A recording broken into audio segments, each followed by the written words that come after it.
Up to 1 million California public school students have signs of dyslexia. Hi, I'm Toby Meyer, State Director for Decoding Dyslexia California. Join us as we interview Mount Diablo Unified School District SELPA to understand what they're doing to help our dyslexic students.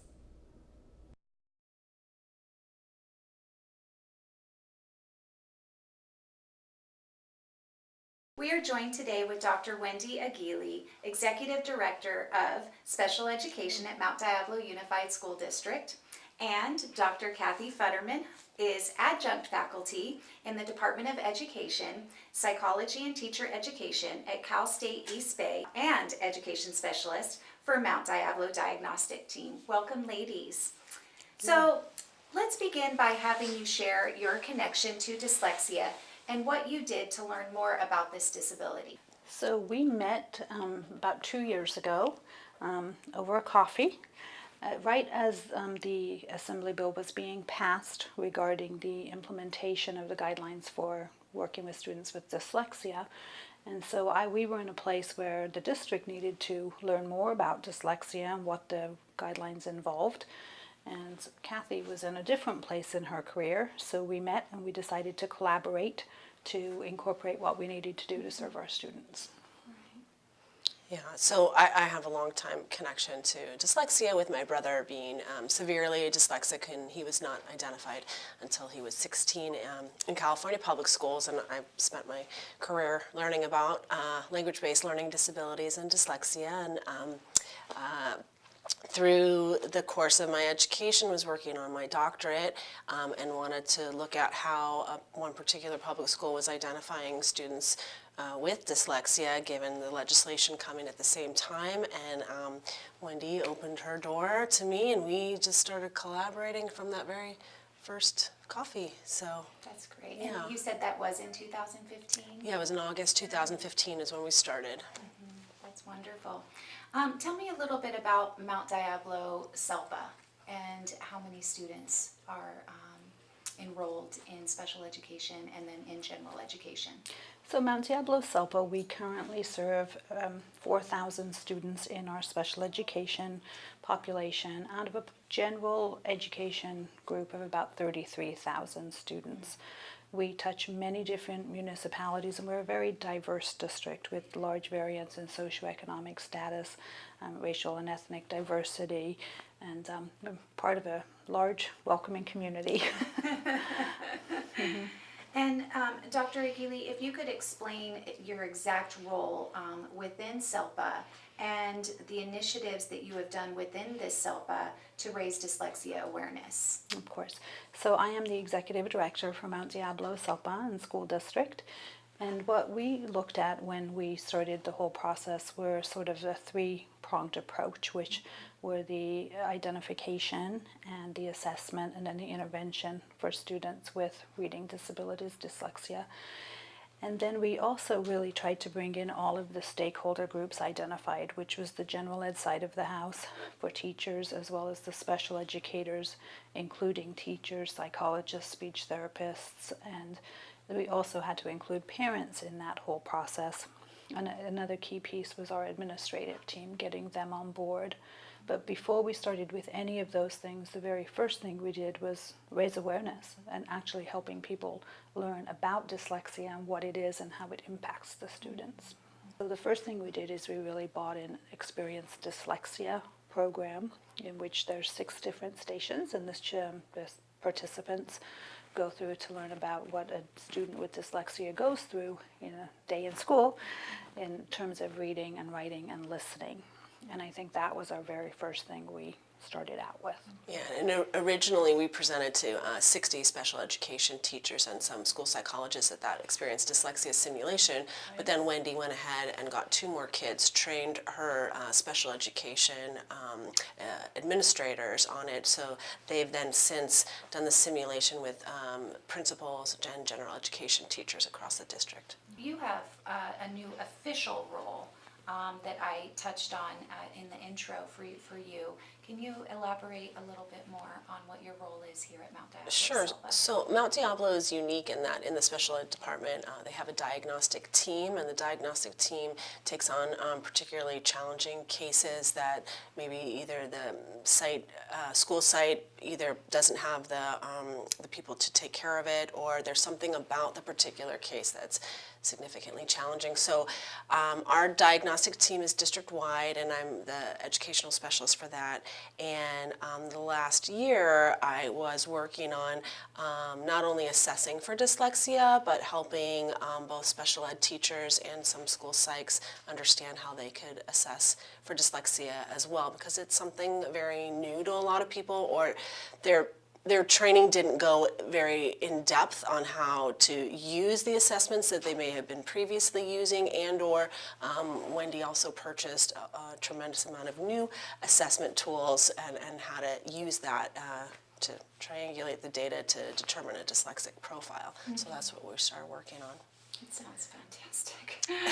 And so as far as interventions are concerned, what kind of program or programs has this district selected for dyslexia intervention? So let's go back a second to the assessment piece. It just so happened that the regulations and guidelines were coming out around assessments right around the same time that the publishers were all updating their test materials. So it was a fortuitous timing and a good opportunity for us to retrain everybody in using those, and the assessment tools were also designed to triangulate scores and really identify students with dyslexic profiles. So that was helpful for the training piece that we could roll that out. Regarding interventions, that was the next step in the process. And so what we did for that is we really looked for some multisensory reading programs that had all of the building blocks that students would need. In addition to just the multisensory part of it, we looked for something for our staff that was going to be ready for them to go. We're a large district, and we knew that if we just gave people things that required a lot of time and planning and all of those things, that it would be longer to get implemented, so we wanted to give them something ready to go. Some other factors we considered were availability of training and length of time it took to train people and then continue the training process. And in addition, finally, the actual length of the lessons. How did that fit into a student's day when we're also responsible for all of the other core content that our students have a right to learn, but still get their reading instruction that's going to enable them to progress. And Dr. Futterman, I know that you were a stakeholder on the CDE program guidelines. How does the program the programs that Dr. Aghily has chosen for this district match up to the information that's in the guidelines? Well, that's a great question. So in terms of what we've put forward in the California Department of Education's dyslexia guidelines, there's a whole section on structured literacy approaches. And the key components of a structured literacy approach is not only what you're teaching, but how you're teaching it. And so it needs to be multisensory, explicit, sequential, systematic, and direct instruction for reading and language. And the other components is what is being taught. So it's different than your typical general education English language arts curriculum. It is definitely a strand that can be added to any general education English language arts curriculum, and we highly recommend that in a differentiated instructional approach for those students who need it. But we started with special ed for both our resource centers, learning centers, and special day classes, and so they're using these two structured literacy approaches.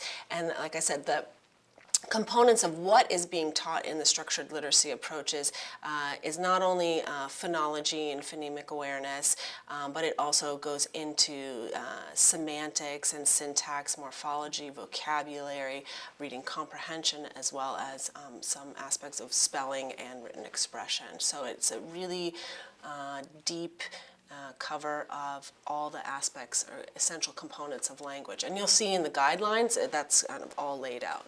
Perfect. So in regards to Mount Diablo and these programs, who and how are you training to deliver this instruction? So we started out with a small group of teachers. We started out with our special education teachers at the elementary level, but many of our teachers at the elementary level for resource also work with our response to intervention program. And so those students also were getting the support from the same staff in a different way. So that was the first group we trained, and then we went ahead and trained our special day class teachers all the way up through high school. And then obviously I think the key here is the sustainability piece. It's not a one and done. We're not saying that we're experts in this by any stretch, but what we are saying is that we've started the journey, we've started training our staff, they're using the programs, and we continue to bring in additional trainings to support not only our new teachers, but also reinforce skills for our current teachers also. Yeah, and I just want to highlight, Wendy's commitment to all these dyslexia initiatives, because we do know for any educational reform, in order for it to be sustainable, it needs to be 3 to 5 years of implementation, all the way up to possibly 7 years of implementation. So any district looking at their dyslexia initiative and their plan needs to be ready for, a multi-year process. Right, right. Yeah. And how has the response been from all of the staff at Mount Diablo Unified School District? We're a very large district. So I think that the staff has been positive, because I think that they like having a tool they can use, and so they like having a direction to go in. So I think that's been positive. I think we've had some teachers trying to work that out with their schedule and which groups of students can benefit, those types of things. But overall, I think the response has been overwhelmingly favorable. Yeah, a lot of the special ed teachers are just very happy to have curriculum that is specifically designed to help these students, and that they're grateful for that. Right, that's awesome. Yeah. So research has shown that early intervention is key. And what kind of plan is there in place to look for or to intervene at an early age that's for students that might be at risk for dyslexia? And I know that might be on the general ed side of the house, but is that a conversation that's happening? We started out with our principals, and we trained our elementary principals last year, but again, that'll be part of an ongoing effort. And we trained them to look for the signs of a student who might be dyslexic.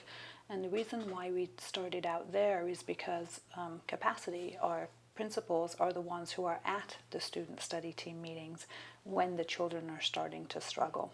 So we felt that by giving them the knowledge, then they could make it accessible at every one of the school sites, especially at the elementary levels. Mm-hmm.